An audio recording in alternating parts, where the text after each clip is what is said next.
इलाहाबाद विश्वविद्यालय पीजी प्रवेश परीक्षा 2026 के संदर्भ में इम्पोर्टेंट अपडेट है आप लोग के लिए। देखिए, जो बच्चे बीए ऑनर्स या बीएससी ऑनर्स करके आए हैं, यानी जिनके ग्रेजुएशन में केवल एक विषय रहा है, तो वो एप्लीकेशन फॉर्म भरते टाइम ये परेशान है कि जो है हम कैसे फॉर्म भरें, है ना? क्योंकि लास्ट जब आप ग्रेजुएशन में तीनों ईयर का डिटेल डालते हो, तब इलाहाबाद यूनिवर्सिटी का फॉर्म जब भरोगे तो उसमें जो है आपको 2 बॉक्स दिखते हैं लास्ट ईयर में। तो अब आपका सब्जेक्ट तो एक ही रहा है लास्ट ईयर में, तो आप फॉर्म कैसे भरेंगे? तो इसका देखिए उपाय क्या है।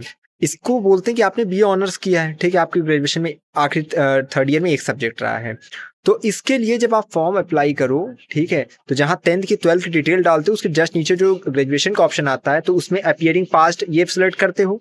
उसके बाद जो है जब आप कोर्स सेलेक्ट करते हो कि क्या कोर्स आपने किया है या क्या कर रहे हैं आप, तो वहाँ बीए होता है, बीएससी होता है, बीकॉम, बहुत से कोर्सेज होते हैं। उसके साथ साथ बीए ऑनर्स का ऑप्शन होता है, बीए बीएससी ऑनर्स, उसको सेलेक्ट करो। ऑनर्स को सेलेक्ट करने के बाद जब आप नीचे आओगे तब देखोगे कि जब ग्रेजुएशन के थर्ड ईयर की सब्जेक्ट डिटेल है, अब थर्ड ईयर वाले में केवल एक ऑप्शन रह जाता है। तो अब आप सिंपली अपनी जो है जो लास्ट टाइम सब्जेक्ट है उसको डाल दे सकते हो। अब इससे क्या है कि आपकी प्रॉब्लम ही हल हो जाएगी। लेकिन हाँ, इसके साथ एक जो सूचना है वो सुनिए कि अगर आपकी ग्रेजुएशन में केवल एक सब्जेक्ट रहा है लास्ट ईयर में, तो आप याद रखिए कि आप नॉन सब्जेक्ट कैंडिडेट के रूप में अप्लाई नहीं कर सकते हैं। यानी कि आप किसी अदर, यानी जो वो सब्जेक्ट है आपकी ग्रेजुएशन के लास्ट ईयर में, उसको छोड़कर किसी अदर सब्जेक्ट से पीजी नहीं कर सकते इलाहाबाद विश्वविद्यालय में, ये रूल है।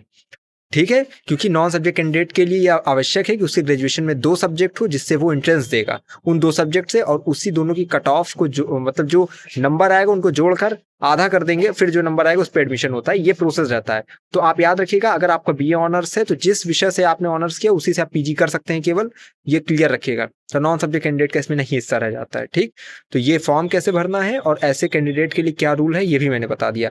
आपको कहीं भी कोई भी दिक्कत फॉर्म भरने में आ रही हो, आप मुझे सेंड करिए टेलीग्राम पे स्क्रीनशॉट के साथ, मैं आपका मार्गदर्शन करूंगा। साथ ही साथ किसी को पैसा कौड़ी नहीं देना कि आप मेरा फॉर्म भर दो, फलानी मेरा फॉर्म भर दो। आप खुद इतने एलिजिबल हैं कि आप कैपेबल हैं कि आप फॉर्म भर सकते हैं अपना, और नहीं भर सकते तो भाई पीजी मत करिए। तब अभी भी साइबर कैफे पे जाके कितने लड़कियां होंगी तो भी जाके कराएंगी, और वो फिर भी नाच देंगे, वहां वहां पे भी नाच देगा वो, उसको खुद उतना नहीं पता रहता है। इसीलिए फॉर्म भरने से पहले मेरी वीडियो देखो, मुझसे बात कर लो कि भैया ये दिक्कत है, उसके बाद नाचो अपना।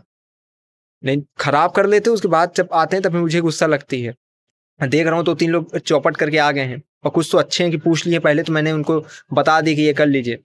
ठीक है, गुस्सा नहीं रहो, बस ये चीज़ है कि मेरे रहते आप लोग पैसा कहीं और फंसाते हैं, जाके 100-200-100 रुपया दे रहे हो उसको, बचाइए उससे, बुक खरीद लीजिए, थोड़ा पढ़िए लिखिए। कहीं भी दिक्कत है मुझसे पूछिए, ठीक है, मैं हूँ आपके लिए। चलिए, धन्यवाद।